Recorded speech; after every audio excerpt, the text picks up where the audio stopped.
In a small, remote village in Java, there stood an old, abandoned house known as the House of Sukma.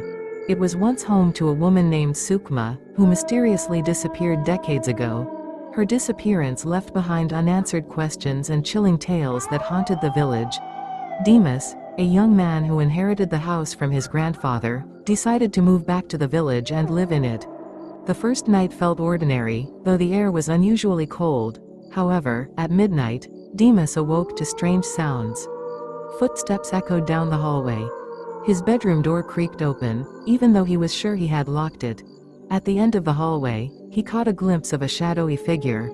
A woman in tattered clothes with long hair obscuring her face. "Who's there?" Demas called out, his voice trembling. There was no response, only a faint, eerie laugh that seemed to reverberate through the house. The next day, Demas approached Pak Rahman, the village elder, to ask about the house of Sukma. Pak Rahman explained that Sukma had been a healer accused of practicing dark magic. The villagers, consumed by fear, set her house on fire. But Sukma's body was never found. Many believed her spirit was still trapped inside. "That house is Sukma's prison. She cannot leave," Pak Rahman said gravely.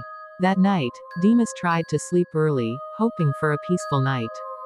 But once again, he was awakened by strange sounds. This time, it was the sound of crying coming from the living room. Armed with a flashlight, Demas ventured out of his room. In the living room, Sukma's figure sat with her back to him, sobbing quietly. Demas gathered his courage and asked, "What do you want?" Sukma slowly turned to face him. Her face was disfigured by burns, and her eyes were hollow, as if peering into Demas's soul.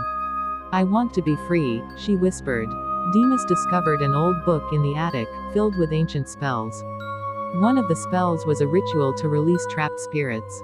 With Pak Rahman's help, Demas performed the ritual on the night of the full moon. But before they could finish, Sukma appeared and attacked Demas.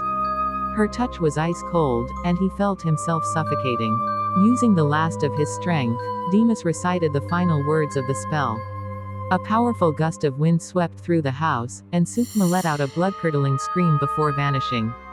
The house fell silent. Epilogue. Demas left the house and returned to the city, but Sukma's tragic story remained etched in his memory. The house was left abandoned, but no more strange sounds were heard. The villagers believed Sukma's spirit had finally been freed from its shackles. However, one night, a farmer passing by claimed he saw Sukma's shadow in the window, smiling faintly. The end.